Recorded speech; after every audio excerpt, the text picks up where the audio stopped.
Last night, I went and saw Andrew McMahon play. Yeah, I have no idea who that is. Something Corporate? Chester Bennington? Oh, okay. The singer. Yeah. He has a newish project. It's actually like 7, 8 years old, called Andrew McMahon in the Wilderness. Okay.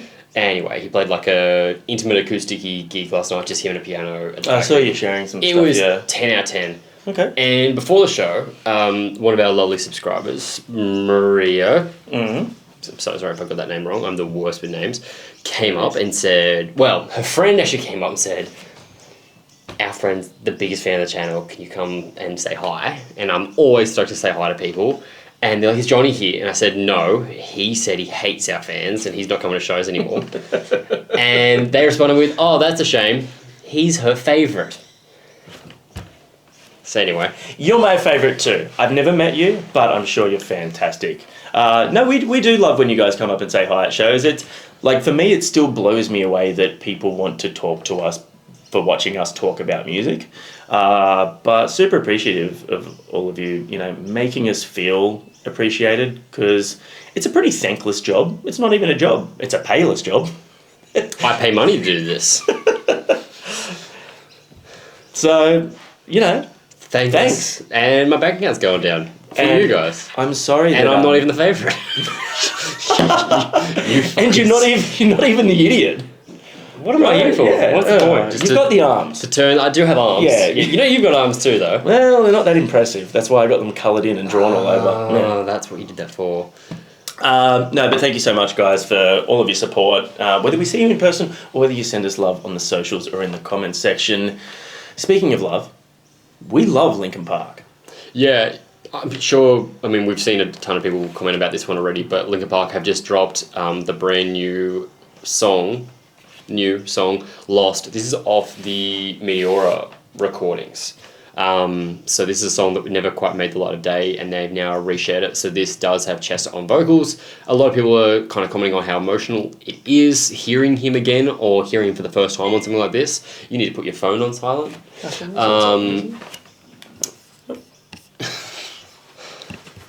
Thankless, and I have to put up with that. And then you're like, oh, Johnny's the best! Yeah. Dicks. Yeah, look, this will be kind of emotional, for sure. Linkin Park, look, I'm not the only one who there was such a huge influence on. They're such a huge influence on anyone, but as, like, a vocalist, Chester... I didn't say anything.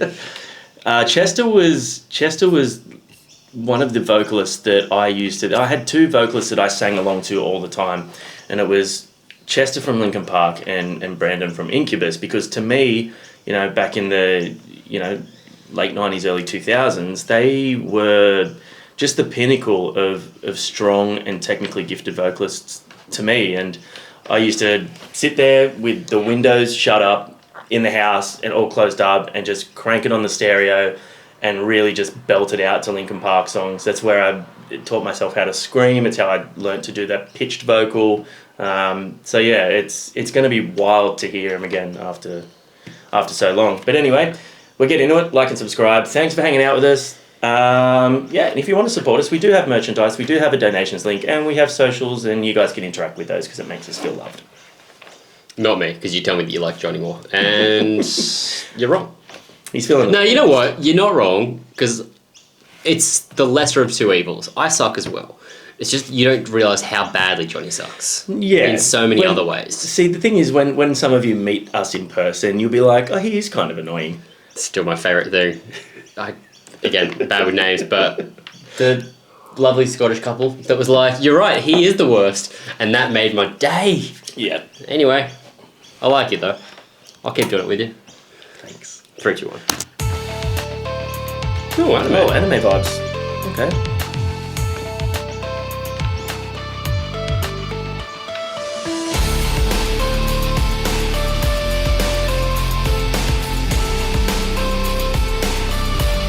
Iconic sound.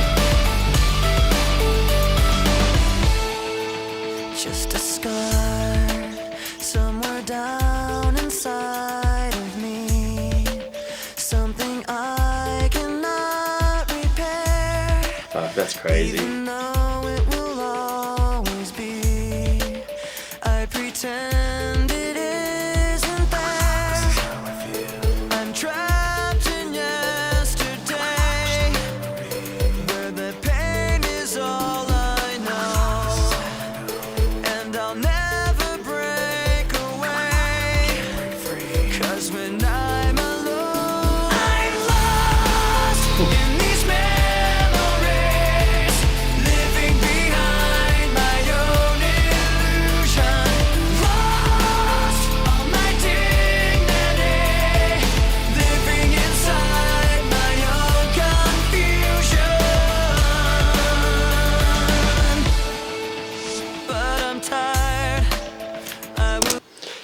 Jesus, instant goosebumps when that chorus kicked in.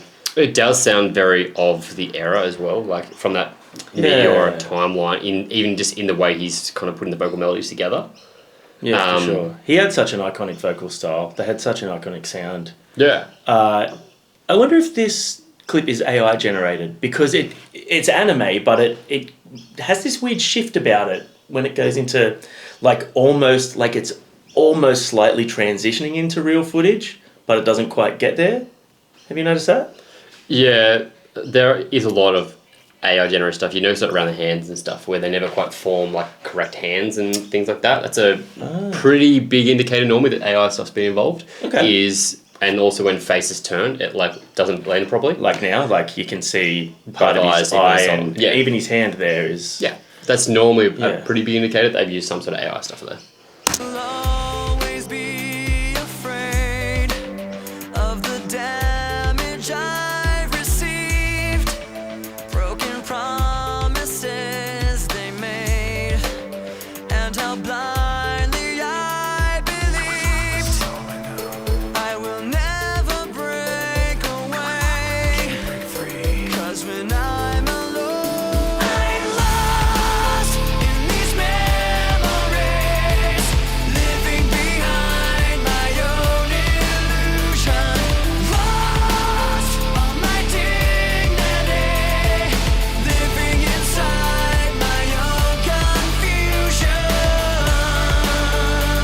I try to keep this pain inside, but I will never be alright. I try to keep this pain inside, but I will never be alright. I try to keep this pain inside, but I will never be alright. I try to keep this pain inside, but I will never be alright. I'm lost in these memories,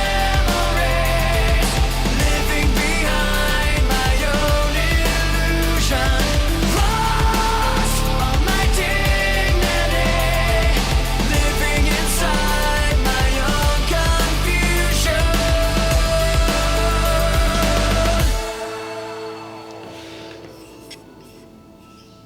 It's a good song. I like it. That's off the upcoming 20th anniversary of Meteora, which is where they've obviously re-releasing this. I wonder if they've known they've been sitting on that the whole time and sort of just like other record labels asking to hold off on it, or... Yeah, I don't know. You It know was what? like 30 years ago now. I don't think, given like obviously the history of what happened, I don't think that Linkin Park have let labels dictate what to do with this song. I think they've had it for a while, and I think they've probably got a lot of other stuff with Chester on it. I wonder with that, what label... I don't know what label they were on when Meteora came out and who they were on at the end, just before he passed. So whether that's... Because obviously, like, that record label would hold the rights to that album when it comes out, so maybe that was like a previous label. Well, if it wasn't released, it's fine. It's you know, whatever. Yeah, okay.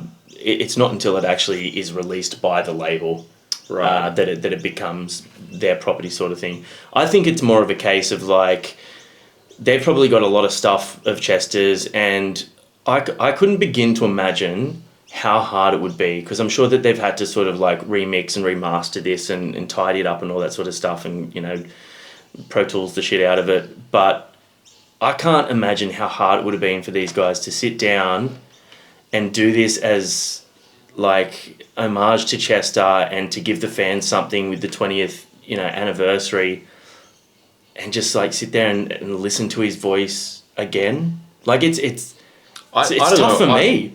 Yeah, but I would say as the band, that's all they've known. Like, not saying it wouldn't be tough at all, but you'd think if that's your band that you've been in the whole time, when he passed, like they did that whole tour in his memory and stuff. Yeah. There's so much they would have done with that. I don't know whether hearing his voice, like they would have been going through that for a long time.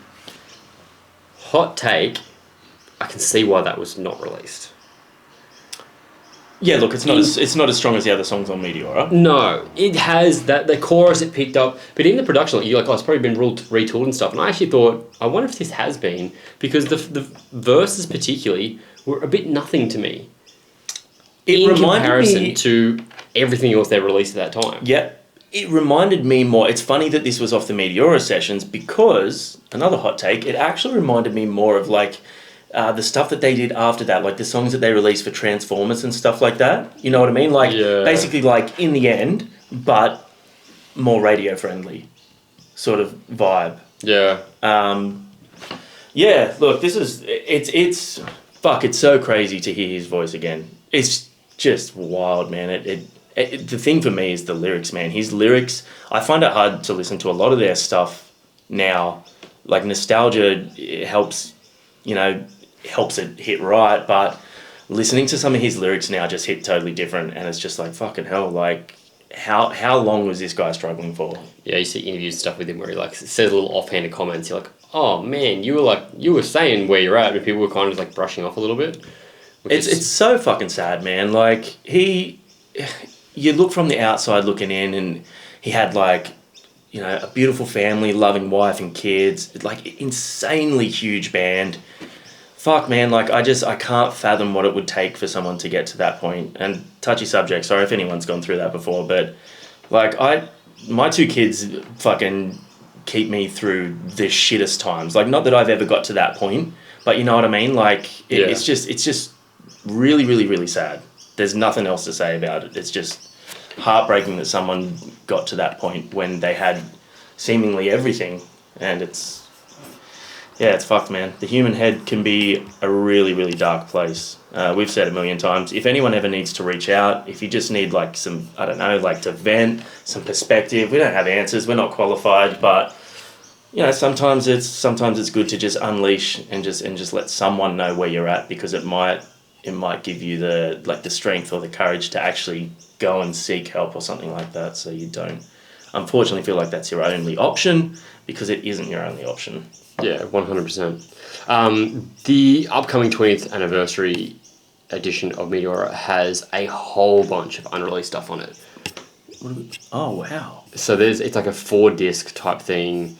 They've got live stuff, and then rarities. They've got like demo versions, unreleased stuff here, more live comments, lost demos. Like, there's 14 songs that you never heard of. So I think when that comes out, that's definitely going to be something that we'll check out. Yeah, are you guys interested in that? For those of you that are potentially too young... I'll just end up sitting there crying for 2 hours. Okay. Maybe you need to talk to someone about that. I just need a cuddle, man. Kids are downstairs. Kids! Dad needs you again! I'm not hugging you. Yeah, it's fucking hot. Anyway, what do you think about that? Let us know. How does it make you feel? And can you step back from that? Because I'm really trying to come at that from like a just standalone song perspective, not trying to be like, I'm tough and I don't have emotions. More just like from a song perspective. For me, I can tell why that wasn't on the album, and whilst it still had some moments, overall it wasn't as strong as the album for me. But you're right, it is cool hearing him and where they're at, and just the tone of that era as well. For sure. Which is cool. I wonder if they'll ever do anything again. Like, that's not sort of like, these nostalgic sort of releases and things. I wonder if they'll ever do anything again, or if they'll just not touch it. Oh, fuck, how can you? It's like Zeppelin. Yeah. You kind of like, you lose that member that makes you who you are. It's pretty hard to kind of replace that. And then when you've got someone that like vocally was such an iconic person... Yeah. It's irreplaceable like that. I think the great thing they did with that, we're still talking, sorry, the tribute thing was having all those different vocalists come up and do Chester's parts, because it was like, here's all the people that loved him and he loved, and that was part of it. That was sick. Yeah. And that'd be a cool thing to hear. I'd love to hear like that sort of thing, have different artists do it, like Scary Kids, Scaring Kids. Yeah. They did that, had a different vocalist in every song. That was a cool concept. Maybe they could do something like that, but you can't, I don't think they'd find one person to replace him. Yeah, for sure. It'd be way too difficult. Unless you're putting your hand up. He did say he learned to scream exactly like Chester before. Yeah, but see, like, I'm no good unless I'm in my living room. Yeah, otherwise outside of my living room. And when you're 25, not 56. Yeah. Fuck. Jesus. That just makes me tired thinking about singing heavy music again. It's very old. So old. See you guys next time. Thanks for watching.